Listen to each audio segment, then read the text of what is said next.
नमस्कार, मी Pallavi. S news मध्ये आपलं स्वागत. सविस्तर बातम्यांपूर्वी एक नजर आजच्या ठळक घडामोडींवर.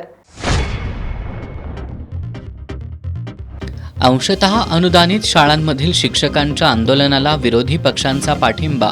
शिक्षकांच्या आक्रमकतेनंतर सरकार नरमलं. वाढीव टप्पा अनुदानाचा निर्णय होऊन 9 महिने झाले तरी सरकार शिक्षकांच्या हक्काचे पैसे का देत नाही? काँग्रेसचे विधान परिषदेतील गटनेते आमदार सतेज पाटील यांचा लक्षवेधीद्वारे सरकारला सवाल. केंद्र सरकारच्या श्रमसंहितेविरोधात कामगारांच्या देशव्यापी संपाला कोल्हापूर जिल्ह्यातून पाठिंबा. सरकारी कर्मचाऱ्यांची जिल्हाधिकारी कार्यालयासमोर निदर्शनं तर इचलकरंजी प्रांत कार्यालयावर कामगार संघटनांचा मोर्चा. वाढीव टप्पा अनुदान, जुनी पेन्शन या प्रमुख मागण्यांसाठी 11 जुलैला जिल्ह्यातील शाळा बंद ठेवणार. कोल्हापूर जिल्हा शैक्षणिक व्यासपीठाचा निर्णय. आणि कोल्हापूर जिल्ह्यात महाराष्ट्रीय बेंदूर सण पारंपरिक उत्साहात साजरा. शेतकऱ्यांनी पशुधनाबद्दल व्यक्त केली कृतज्ञता. हे आहे GTPL SPN डिजिटल नेटवर्क आणि आपण पाहत आहात चॅनल एस.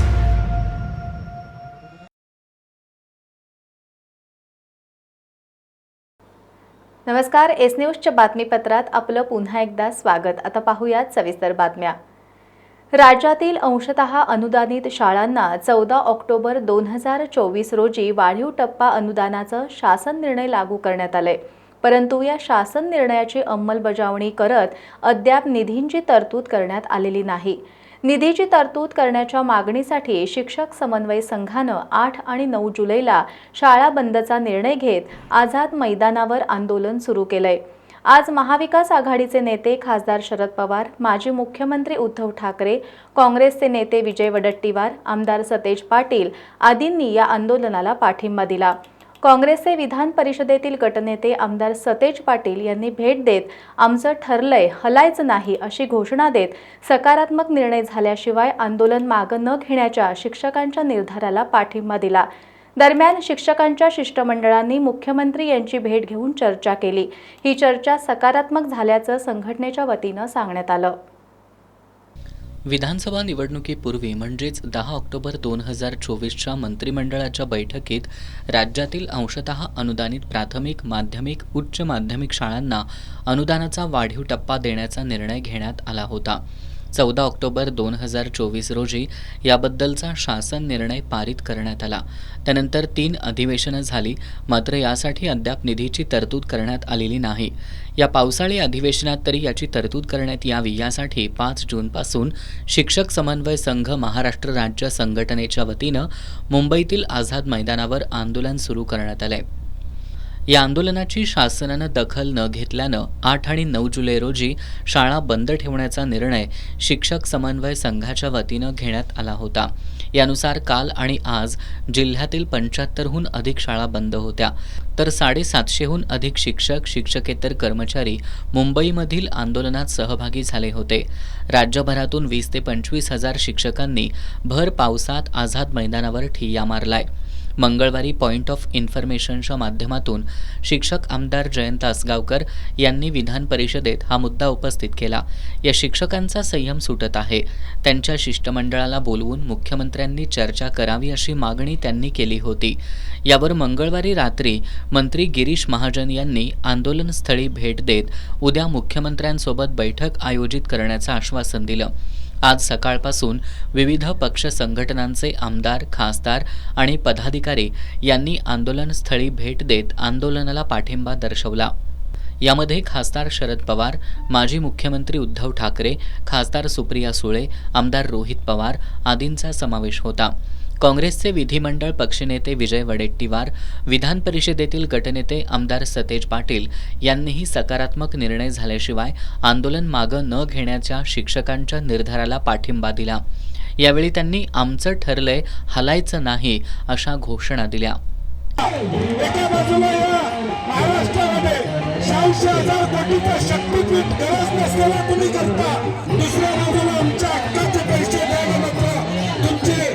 ठिकाणी न असते आणि म्हणून याचा जेवढा निषेध करावा तेवढा निषेध आम्ही करणार आहोत.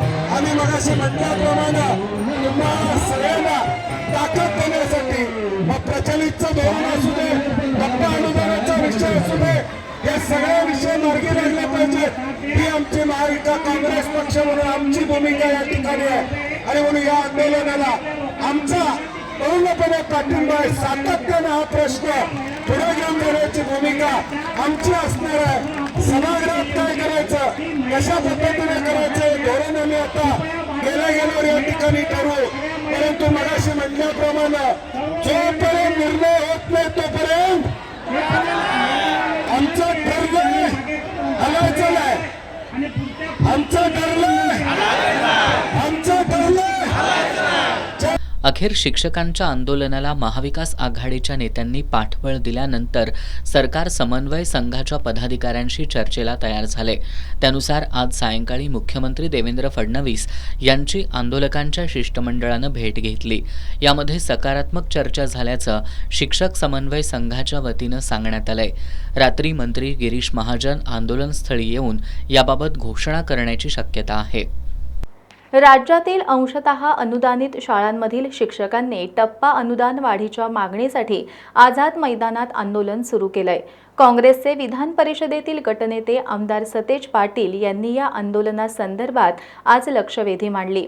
त्यांनी राज्य सरकारनं या आंदोलनाची दखल घेत शिक्षकांशी चर्चा करावी अशी मागणी करत राज्य शासनाचा अध्यादेश निघून 9 महिने झाले तरी सरकार शिक्षकांच्या हक्काचे पैसे का देत नाही असा सवाल उपस्थित केला. मुख्यमंत्री देवेंद्र फडणवीस यांनी यावर उत्तर देताना सरकार शिक्षकांशी चर्चा करेल अशी ग्वाही दिली. ऑक्टोबर 2024 मध्ये राज्य सरकारनं घेतलेल्या टप्पा अनुदान वाढीच्या निर्णयाच्या अंमलबजावणीसाठी राज्यातील शिक्षकांनी शिक्षक समन्वय संघाच्या नेतृत्वाखाली आंदोलन पुकारले. आज महाविकास आघाडीच्या नेत्यांनी आझाद मैदानात सुरू असलेल्या आंदोलनाच्या ठिकाणी भेट देऊन शिक्षकांना आम्ही आपल्यासोबत आहोत असं सांगत आंदोलनाला पाठिंबा दिला. काँग्रेसचे विधान परिषदेतील आमदार सतेज पाटील यांनी आज विधान परिषदेत लक्षवेधी मांडत सरकारचं लक्ष वेधलं. त्यांनी गरज नसलेल्या शक्तीपीठ महामार्गासाठी सरकार पैसे देत असेल तर शिक्षकांना त्यांच्या हक्काचे पैसे देण्यासाठी सरकारकडे 1100 कोटी रुपये नाहीत का असा सवाल उपस्थित केला. त्यांनी सरकारनं शिक्षकांच्या शिष्टमंडळाशी चर्चा करावी अशी मागणीही केली. 9 महिने झाले सभापती महोदय, राज्य शासनाचा GR निघतोय परंतु अंमलबजावणी होत नाही. किती पैसे लागणार आहेत? 1100 कोटी रुपये या ठिकाणी लागणार आहेत. फार मोठी रक्कम नाही. इकडे शक्तीपीठासाठी 18,000 कोटी रुपये खर्च करायला लागलाय तुम्ही. इथं पुरवण्या मागण्यातनं 50,000 कोटी रुपये तुम्ही द्यायला लागलाय. नगर विकासला 15,000 कोटी रुपये आलेत आता. आणि या शिक्षकांसाठी मात्र टप्पा अनुदान 1100 कोटी रुपयेचं मिळत नाही. सभापती महोदय, काल मंत्री महोदय गिरीश महाजनजी तिथं आझाद मैदानला येऊन गेले. त्यांनी तिथं आश्वासन दिलं की आज ताबडतोब मुख्यमंत्री महोदयांच्या बरोबर किंवा सरकारबरोबर त्याची बैठक लावतो, 10 त्यांचे प्रतिनिधी घेऊन बरोबर सरकारबरोबर बैठक लावतो असं आश्वासन दिलंय. सकाळपासून सरकारच्या निरोपाची वाट ते बघतायत. यावर बोलताना मुख्यमंत्री देवेंद्र फडणवीस यांनी सरकार शिक्षकांशी चर्चा करण्यासाठी सकारात्मक असून योग्य निर्णय घेऊन त्याची अंमलबजावणी करू अशी ग्वाही दिली.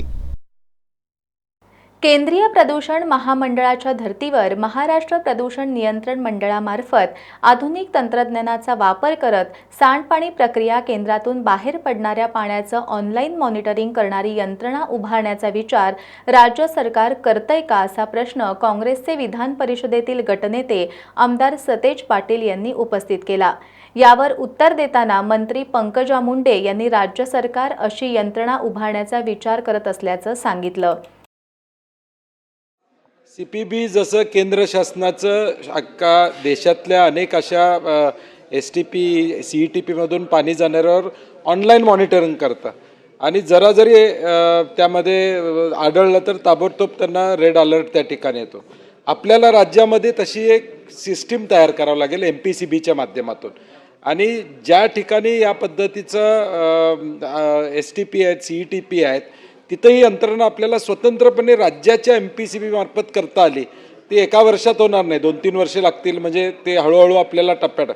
परंतु किमान ज्या नद्या आता प्रदूषित होतात, आता STP नावाखाली आहेत, STPचं पाणी रात्री चालू होतं, दिवसा बंद असतं.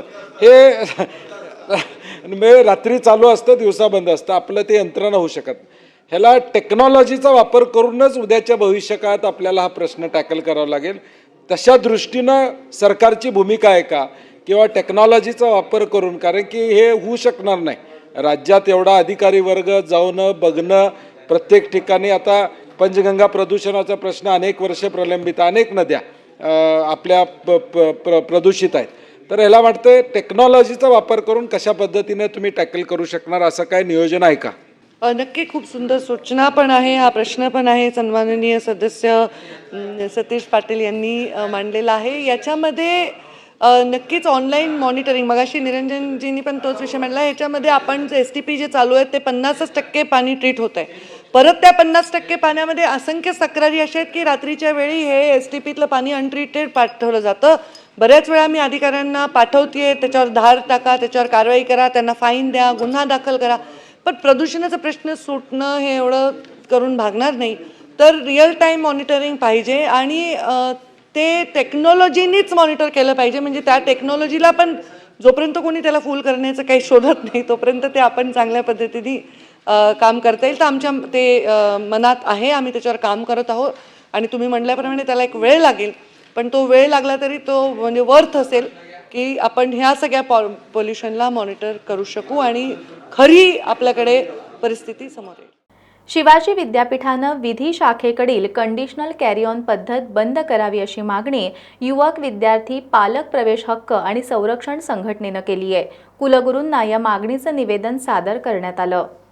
शैक्षणिक वर्ष 2023-24 पासून शिवाजी विद्यापीठानं विधी अभ्यासक्रमामध्ये कंडिशनल कॅरी ऑनची पद्धत लागू केली आहे. या पद्धतीला UGC किंवा बार काउन्सिल ऑफ इंडियानं मान्यता दिलेली नाही, तरीही विद्यापीठामध्ये ही पद्धत सुरू आहे. या पद्धतीमुळं महाविद्यालयाच्या द्वितीय किंवा तृतीय वर्षाच्या मंजूर विद्यार्थ्यांच्या संख्येपेक्षा अधिकच्या विद्यार्थ्यांना प्रवेश द्यावा लागतोय.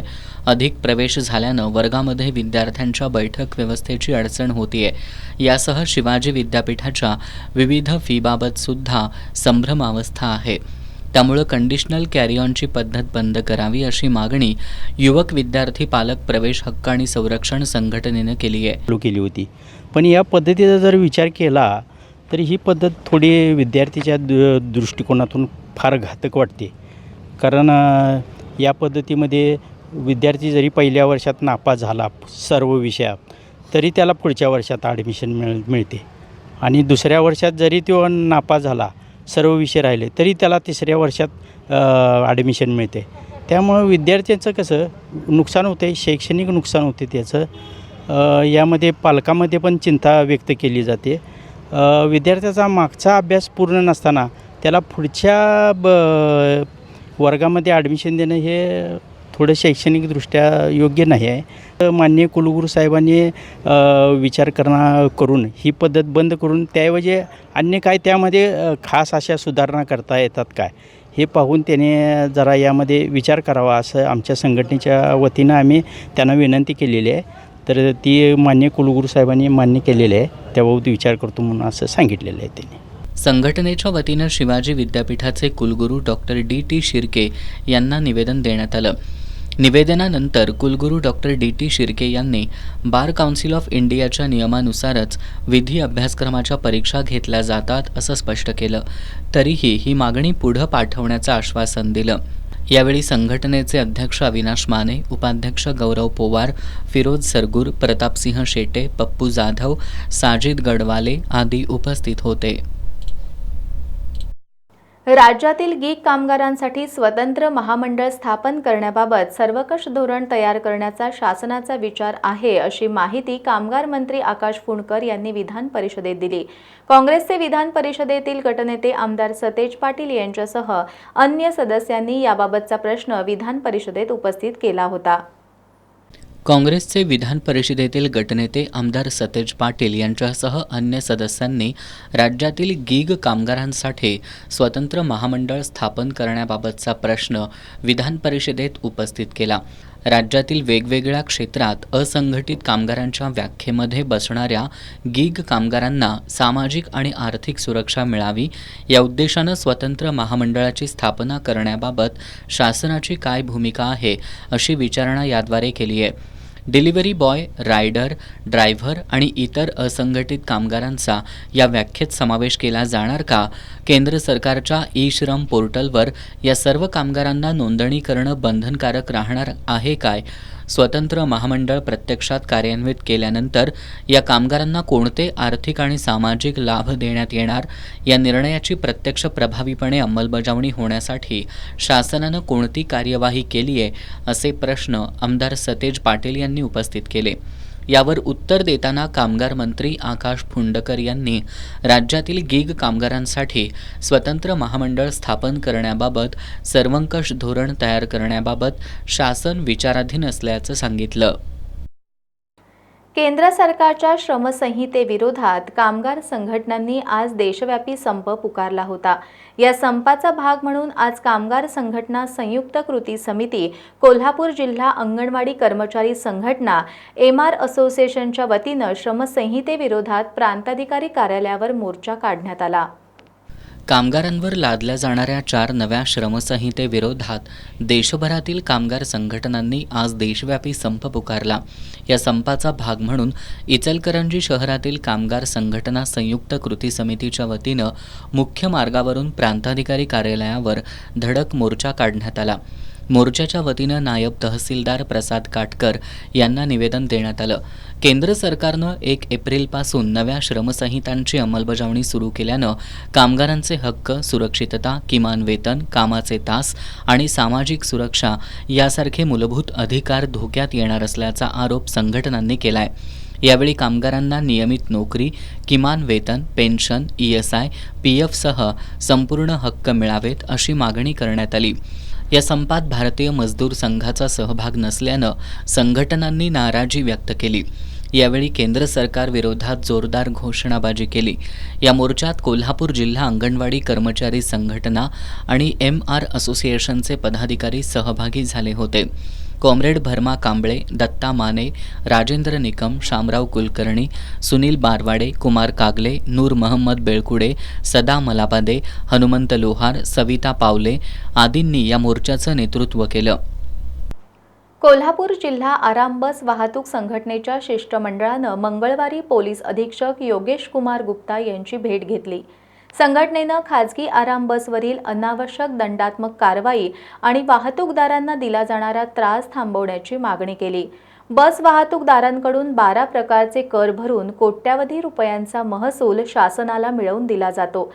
मात्र इतके कर भरूनही खाजगी गाड्यांसाठी स्वतंत्र स्थानक नसल्याबद्दल संघटनेच्या वतीनं नाराजी व्यक्त करण्यात आली. यावेळी जिल्हा पोलीस अधीक्षकांनी विनाकारण कुणालाही त्रास दिला जाणार नाही, पण वाहतूकदारांनी शिस्त पाळावी असं आवाहन केलं.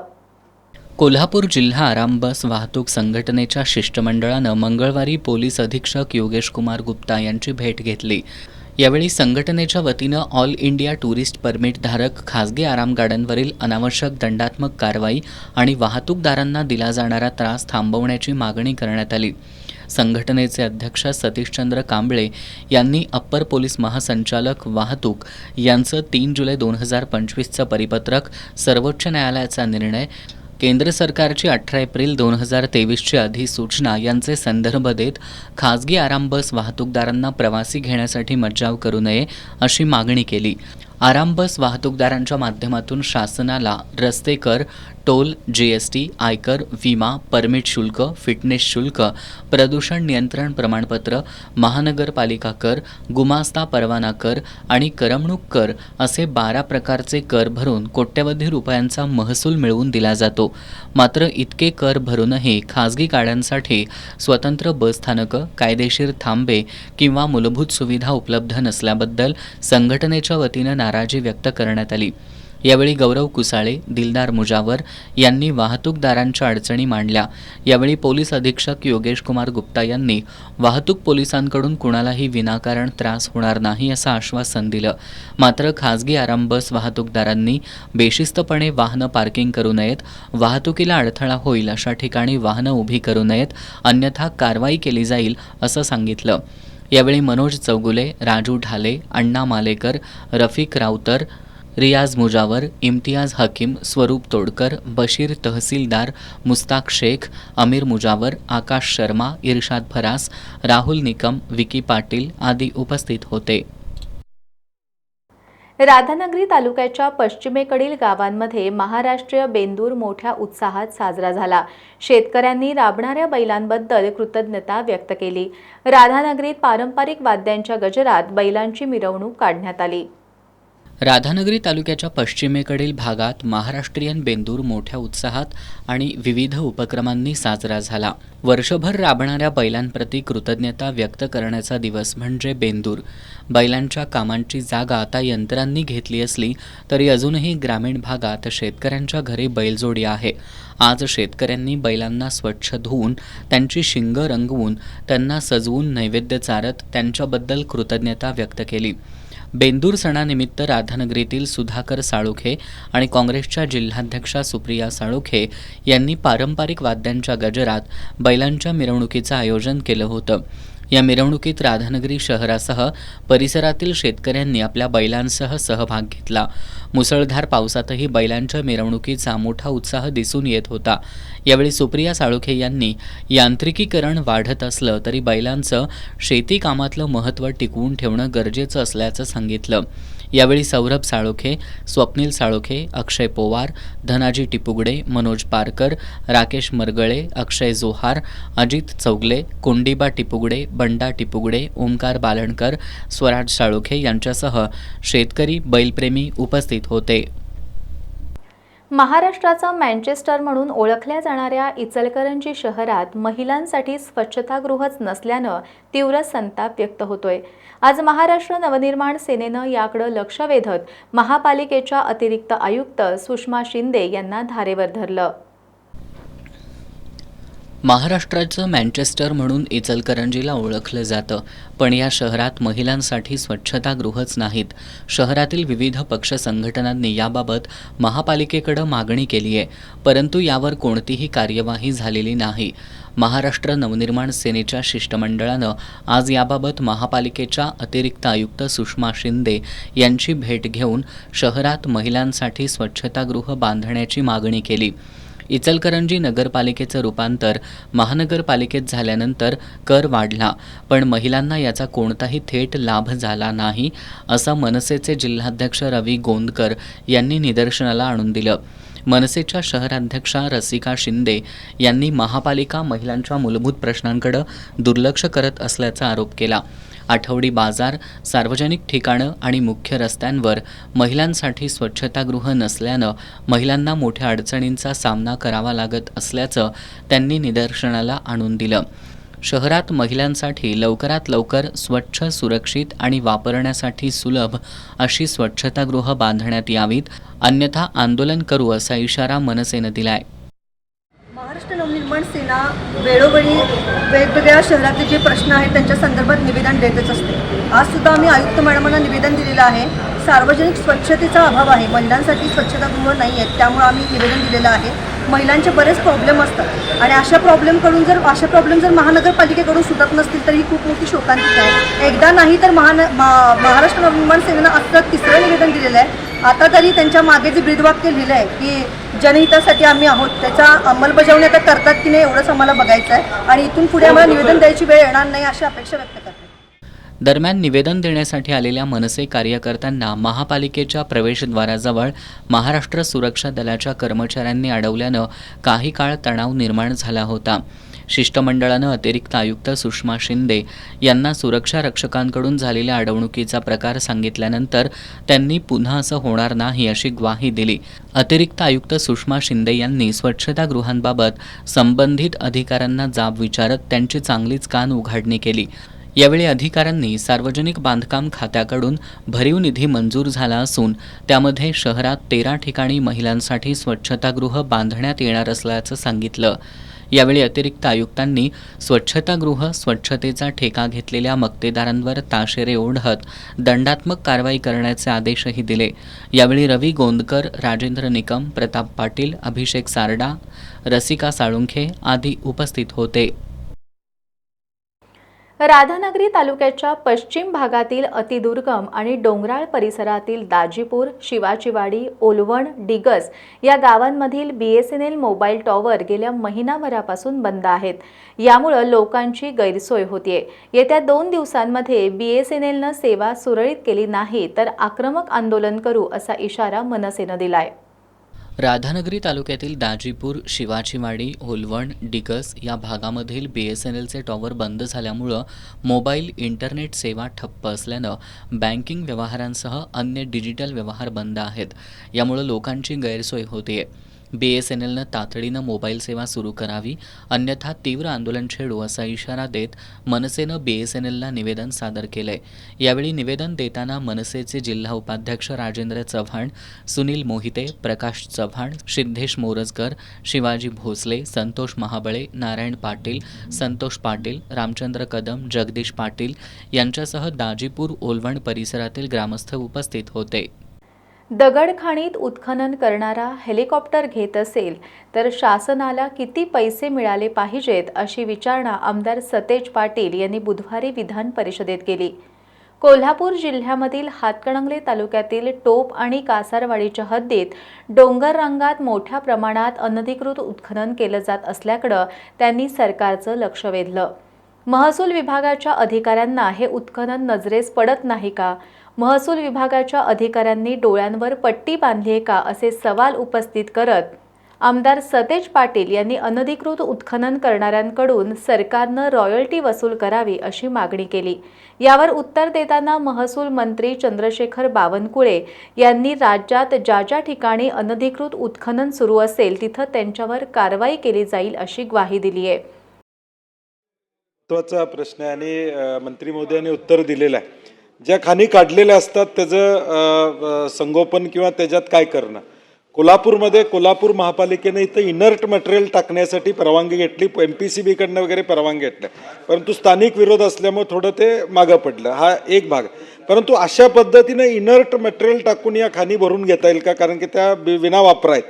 तसा एखादं धोरण आपल्याला राज्याचं करता आलं तर जेणेकरून हे इनर्ट मटेरियल, कचरा म्हणत नाही मी, कचऱ्यावर प्रक्रिया केल्यानंतरचं जे इनर्ट मटेरियल आहे ते टाकायचं. कोल्हापूरमध्ये तशी आम्हाला परवानगी मिळाली, परंतु स्थानिक विरोध झाल्यामुळं ते शक्य होऊ शकलं नाही. दुसरा माझा स्पेसिफिक मुद्दा सभापतीमध्ये आहे की या खाणी बंद करताना मागची रॉयल्टी भरली आहे का नाही बघून घ्या. आता कोल्हापूरमधलं एक उदाहरण आहे, गट नंबर 144, 4 लाख ब्रास तिथनं त्या ठिकाणी काढलं असं तहसीलदारांची आकडेवारी, परंतु दबावानं 96,000 वरच ते प्रकरण मिटवलं गेलं. म्हणजे 100 कोटीची जवळजवळ रॉयल्टी विकली अशा बातम्या वर्तमानपत्रामध्ये वाचल्या. आणि रॉयल्टी ज्यांनी खाण घेतली त्यांनी मधल्या कालामध्ये हेलिकॉप्टर घेतली अशा बातम्या पेपरला आल्या. मग खाण घेणारा माणूस हेलिकॉप्टर घेत असेल तर मग शासनाला किती पैसे मिळाले पाहिजेत सभापती महोदय? म्हणजे हे एक रॅकेट असल्यासारखी परिस्थिती आहे. तर आपण हे बंद करत असताना किंवा ते करत असताना जुनी रॉयल्टी ही वसूल झाली आहे का याचा आपण विचार करणं गरजेचं. आणि स्पेसिफिक म्हणलं गट नंबर 144, 4 लाख ब्रास निघून सुद्धा आज 2 वर्ष नोटिसा काढून सुद्धा आपले पैसे वसूल होत नसतील आणि दुसऱ्या बाजूला हेलिकॉप्टर खरेदी होत असेल तर मग नेमकं आपलं डिपार्टमेंट या ठिकाणी काय करते याचा विचार करणं गरजेचं आहे. सतेज पाटीलजी, अभिनंदन पहिलं केलं. माननीय सभापती महोदय, सतेज पाटीलजींनी जो प्रश्न मांडला ना कोल्हापूरच्या घनकचरा व्यवस्थापनाच्या माध्यमातून त्या ठिकाणी ज्या दगडखानी बुजवणे याकरता ऑलरेडी 12 जानेवारी 2018ला जिल्हाधिकाऱ्याला जबाबदारी फिक्स केली आहे आणि अधिसूचना काढून केली आहे. तर जिल्हाधिकाऱ्यांनी केवळ त्यामध्ये सॅग्रिगेशन करून म्हणजे उद्या हा कचरा भरल्यानंतर कुठल्याही त्या ठिकाणी पोल्युशन होणार नाही किंवा सिपेजेस होणार नाही असा कचरा किंवा मलबा म्हणजे याचा तर प्रायोरिटीने करायचा आहे. जिल्हाधिकाऱ्याचा हा प्रायोरिटीचा विषय असला पाहिजे, पहिल्या 5 प्रायोरिटीचा. त्यामुळं कोल्हापूरला हे सांगण्यात येईल की तातडीनं तुम्ही जो काही स्थानिक विरोध आहे तो विरोध तुम्ही संपवून ही एक दगडखान जी आहे ती लेवल केली पाहिजे. त्या ठिकाणी कुठले ॲक्सिडेंट होणार नाही याची काळजी म्हणजे आता याचं आम्ही मॅन्डेटरीच करतो आहे. दुसरं आपण जे सांगितलं जे 144 गट नंबर वगैरे आपला सांगितलं आपण, राज्याने आता उद्या परवा पॉलिसी येत आहे की संपूर्ण राज्याच्या दगडखानीचं आणि वाळू खाणी जे आहेत जे वाळू आहेत याचं आपण ड्रोन सर्वेक्षण करतो आहे. ज्यांनी संपूर्ण ड्रोन सर्वेक्षण महाखनिजच्या ॲपला जोडलं जाणार आहे. म्हणजे ड्रोनवाला एखाद्या वेळी काही मॅनेज करू शकला तर मॅनेज करू शकणार नाही. त्यामुळं आता आपण राज्याचे जिल्हावाईज निविदा काढतो आहे. पुणेनी काढले आहे की आत्तापर्यंत जे काही खाणकाम झालं आहे ते किती झालं आणि खाणकाम करण्याकरता उपलब्धता किती आहे पुढच्या काळात त्यांचं सर्वेक्षण, आणि ज्यांनी केलं असेल त्यांनी किती रॉयल्टी भरली आहे आणि आता किती रॉयल्टी यांच्याकडे बाकी आहे, या संपूर्ण राज्याकरता आपण प्रत्येक जिल्ह्याला ड्रोन सर्वेक्षणाचं आपण निविदा काढतो आहे. पुण्याचा पहिला प्रयोग आता सुरू झाला आहे. कारण माननीय अजितदादांनी सांगितलं होतं की पुण्यातून पहिले सुरू करा. मोठ्या प्रमाणावर त्या ठिकाणी दगडखानी झाल्या आहेत. पण त्या दगडखानीतला नेमका महसूल किती आला, दगडखानीत नेमका त्या ठिकाणी जास्तीचं दगडखान केलं पण कमी महसूल आला, तक्रारी राज्यात खूप आहे, म्हणजे प्रचंड आहे. आमच्या नागपूर जिल्ह्यातही आहे, कोल्हापूरमध्ये आहे, सर्वीकडेच आहे. हे रायगडपासून तर रत्नागिरीपर्यंत सारीकडे डोंगराच्या डोंगर खोदून काढलेले आहेत खडसे साहेब. आणि त्यामुळं आपण आता याचं संपूर्ण मागच्या 10 वर्षात ड्रोन सर्वेक्षण करून त्या ठिकाणी संपूर्ण याचं सर्वेक्षण आणि त्यातली डुबलेली रॉयल्टी ही वसूल करू आणि नसेल तर त्याच्या प्रॉपर्टीतनं वसूल करू ज्याने उत्पन्न ज्याने चुकीचं केलं असेल. पण हे जे माननीय कृपाल तुमाने साहेबांनी सांगितलं की खरं तर या खाणी आता घातक झालेल्या आहेत. मोठ्या प्रमाणावर त्या ठिकाणी मुलं त्या ठिकाणी पोहण्याकरता जातात पण त्या ठिकाणी काही प्रोटेक्शन नाही आहे. त्यामुळं मला असं वाटतं 12 जानेवारी 2018 प्रमाणे आपण संपूर्ण खाणीचं प्रोटेक्शन करण्याकरता काम करू. राज्याच्या शिक्षक संचालकांनी कोल्हापूर महानगरपालिका शालेय पोषण आहार प्रणाली संदर्भात दिलेल्या चौकशी आदेशाची तातडीनं अंमलबजावणी करावी अशी मागणी कोल्हापूर शहर आणि जिल्हा नागरिक कृती समितीच्या वतीनं करण्यात आली आहे. सहाय्यक शिक्षण संचालक स्मिता गौड यांना याबाबतचं निवेदन देण्यात आलं. यावेळी गौड यांनी कृती समितीच्या शिष्टमंडळाला आदेशाची अंमलबजावणी करण्याचं आश्वासन दिलं. कोल्हापूर महानगरपालिका कार्यक्षेत्रातील शालेय पोषण आहार वितरण पद्धतीत घोटाळा झालाय असा आरोप कोल्हापूर शहर आणि जिल्हा नागरिक कृती समितीच्या वतीनं करण्यात आलाय. या संदर्भात कृती समितीनं महापालिका शिक्षण समिती आणि शिक्षण उपसंचालक कार्यालयासह राज्याचे शिक्षण संचालक शरद गोसावी यांच्याकडे तक्रारी केल्यात. शिक्षण संचालकांनी याची दखल घेत शिक्षण उपसंचालकांना याबाबत चौकशीचे आदेश दिलेत. 2 जुलैला शिक्षण उपसंचालक कार्यालयाला हा आदेश मिळालाय, परंतु चौकशी संदर्भात कोणतीही हालचाल का झालेली नाही अशी विचारणा करत कृती समितीचे रमेश मोरे यांनी निरीक्षक समरजित पाटील यांना धारेवर धरलं. कृती समितीच्या पदाधिकाऱ्यांच्या आक्रमकतेमुळं काही काळ तणावाचं वातावरण निर्माण झालं होतं. येत्या 2 दिवसांमध्ये चौकशी झाली नाही तर कोल्हापुरी पद्धतीनं उत्तरं देऊ असा इशारा यावेळी देण्यात आला. राज्याचे शिक्षण संचालक गोसावी साहेबांनी कोल्हापूरच्या शिक्षण संचालकांना या गंभीर गोष्टीची तातडीनं चौकशी समिती नेमून चौकशी करा असे आदेश दिलेले असताना देखील या गोष्टीला 8-10 दिवस झाले या ठिकाणी कुठलीही कार्यवाही झालेली नाही. याचा अर्थ राज्याच्या प्रमुखाचा या कोल्हापुरामध्ये आदेश मानला जात नाही. याच्यामध्ये लहान मुलांच्या तोंडाचा घास पळवणारी मोठी टोळी सक्रिय आहे. याचा पर्दाफाश होऊन मुलांच्यावर अन्याय करणाऱ्या अधिकाऱ्यांच्यावर तातडीनं कारवाई झाली पाहिजे. या मागणीसाठी आज आम्ही या ठिकाणी आलो आहोत. 2 दिवसामध्ये काय करतात बघूया, नाहीतर याला कोल्हापुरी पद्धतीनं उत्तर देऊया. यावेळी सहाय्यक शिक्षण संचालक स्मिता गौड यांना तातडीनं चौकशी करून दोषींवर कारवाई करण्याची मागणी करणारं निवेदन सादर करण्यात आलं. यावर गौड यांनी तातडीनं कार्यवाही करण्याचं आश्वासन दिलं. यावेळी कॉम्रेड चंद्रकांत यादव, राजाभाऊ मालेकर, कादर मलबारी, राजाराम कांबळे, लहुजी शिंदे, रवींद्र कांबळे, रणजित पोवार, प्रसाद बुलबुले, प्रकाश आमते, विजय जाधव, चंद्रकांत सूर्यवंशी यांच्यासह कृती समितीचे पदाधिकारी उपस्थित होते. प्राथमिक आरोग्य केंद्र ओलवण दाजीपूरच्या वतीनं राधानगरीतील फेजिवडे गावात मुख्यमंत्री प्रशासकीय गतिमानता अभियानाअंतर्गत प्राथमिक आरोग्य केंद्र रुग्णांच्या दारी हा उपक्रम राबवण्यात आला। यावेळी मोफत सर्वरोग निदान आणि उपचार शिबिर घेण्यात आलं। फेजिवडेसह पंचक्रोशीतील नागरिकांनी या शिबिराचा लाभ घेतला। राधानगरी तालुक्यात मुख्यमंत्री प्रशासकीय गतिमानता अभियानांतर्गत प्राथमिक आरोग्य केंद्र रुग्णांच्या दारी हा उपक्रम राबवण्यात येतोय।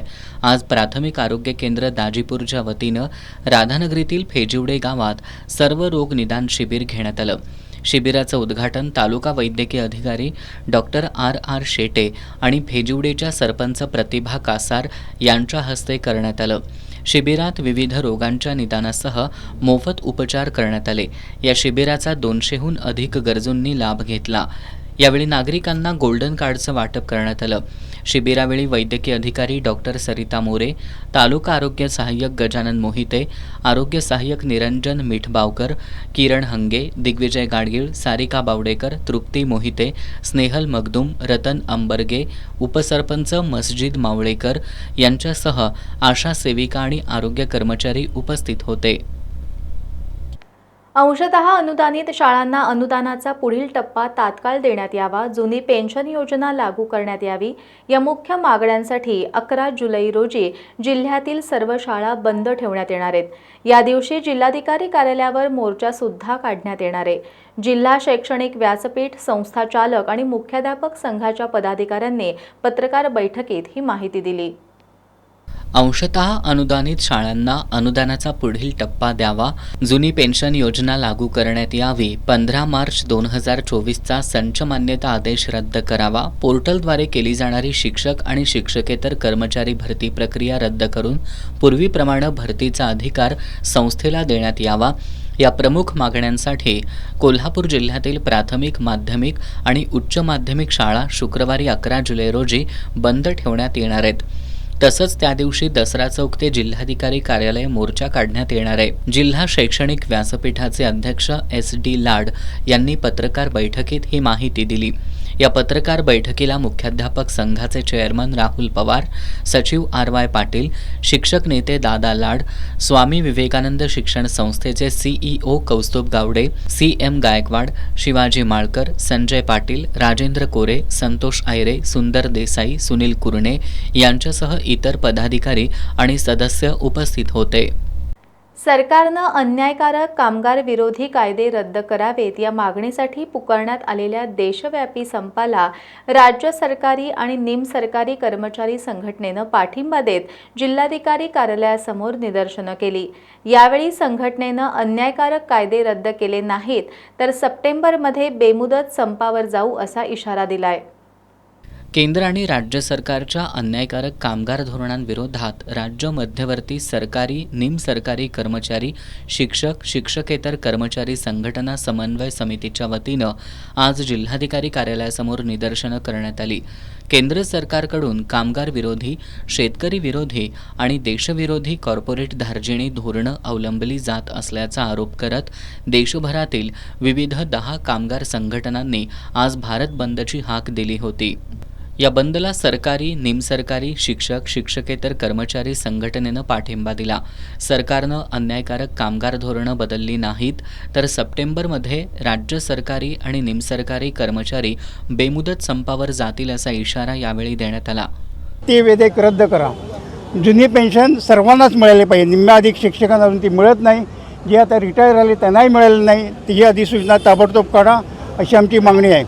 4 श्रमसंहिता ज्या केल्यात की जे कामगार संघटनांचं अस्तित्व संपूर्ण दडपून टाकणार आहेत, त्या 4 आचारसंहिता श्रमसंहिता रद्द कराव्यात ही आमची मागणी आहे। जनसुरक्षा विधेयक नावाचं नवीन विधेयक आता या पावसाळी अधिवेशनात आणू पाहत आहेत की जेणेकरून संघटनांना तर नाहीच पण सामान्य माणसाला सुद्धा शासनावर टीका करायचा अधिकार नाही। शासनाची एखादी गोष्ट चुकली तर ती चुकली म्हणायचा अधिकार नाही, नाहीतर लगेच तुरुंगात। म्हणजे ही दडमशाही, हुकुमशाही चालली आहे महाराष्ट्र शासनाची, केंद्र शासनाची। त्याला आमच्या सर्व संघटनांना जबरदस्त विरोध आहे। याची नोंद जर नाही घेतली तर सप्टेंबरमध्ये आम्ही बेमुदत संपासारखं हत्यार उपसणार आहे आणि त्याला महाराष्ट्र राज्य सरकारी निमसरकारी कर्मचारी त्याचबरोबर कामगारांच्या हक्कावर बंधनं आणणारे कायदे तात्काळ रद्द करावेत, अन्यथा येणाऱ्या काळात संघर्षाशिवाय पर्याय नसल्याचा इशारा शिक्षक नेते भरत रसाळे यांनी दिलाय.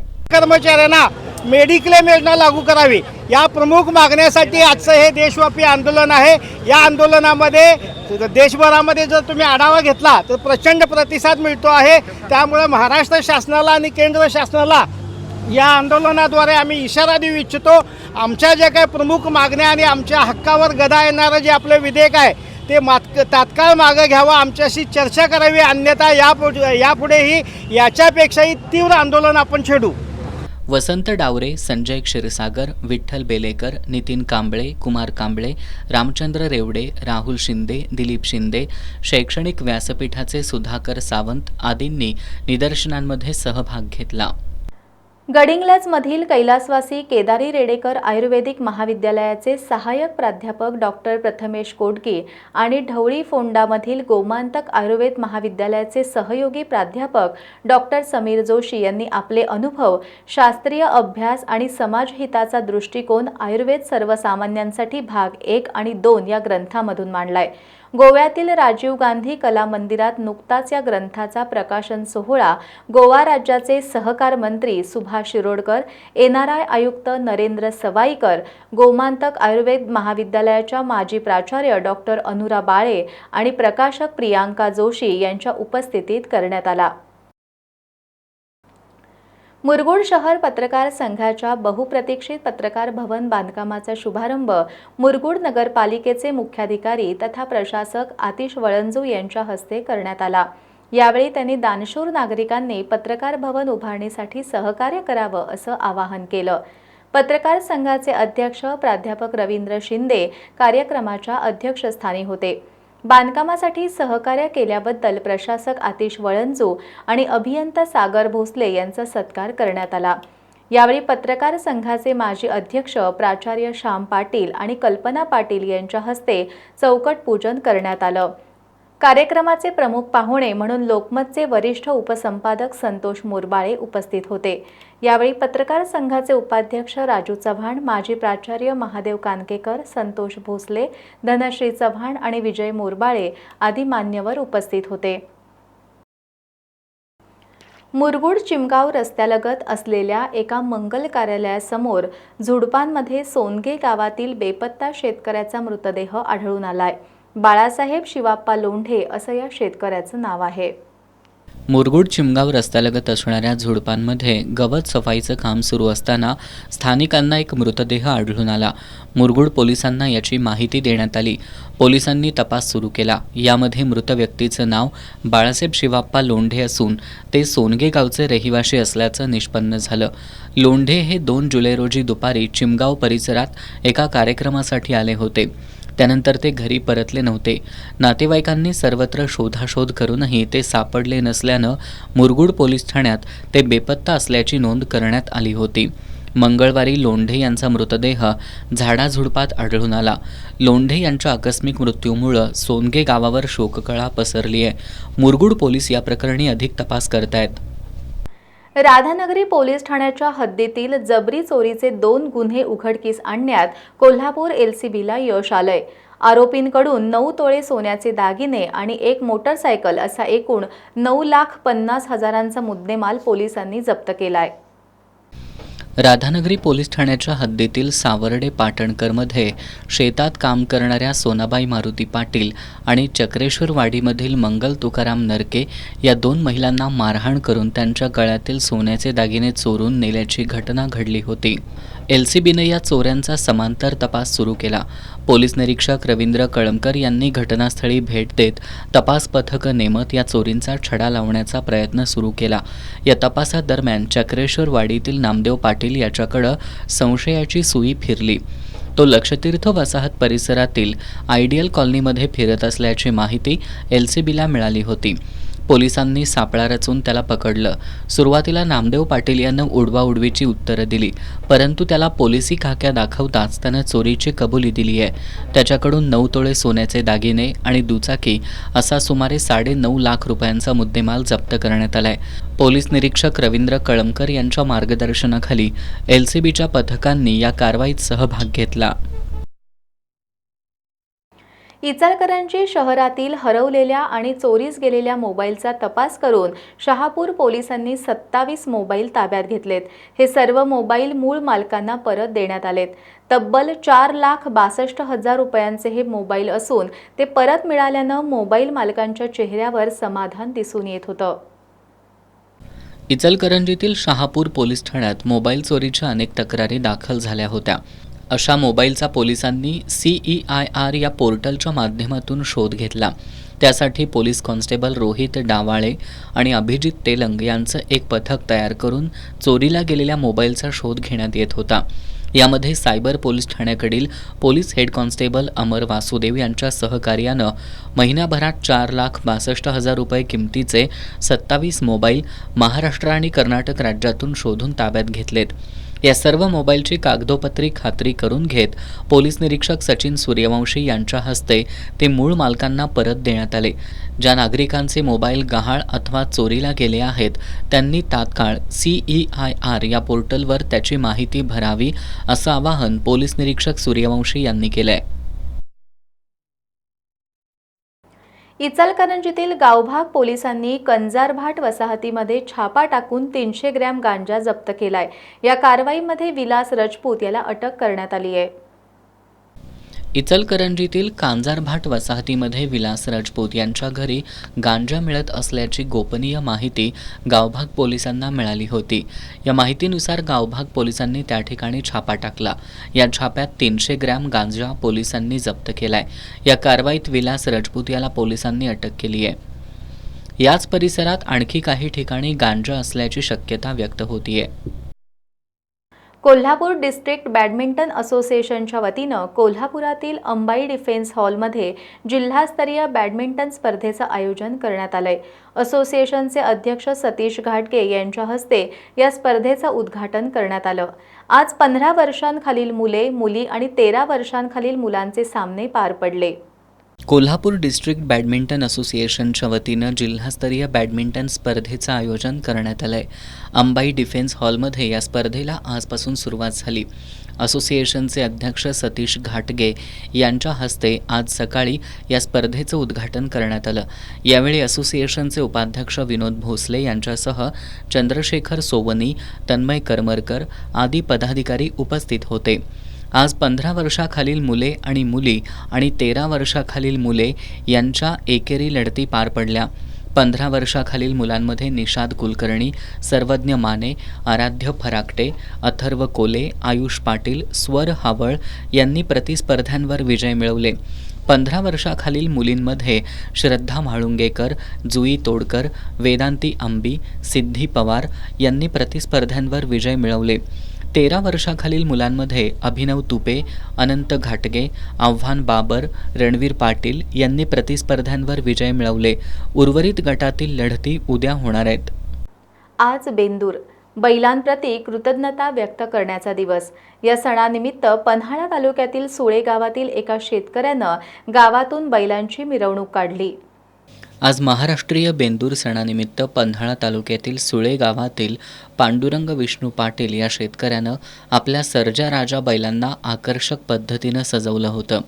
यावेळी सर्जा राजाचा केक कापून वाढदिवसही साजरा करण्यात आला.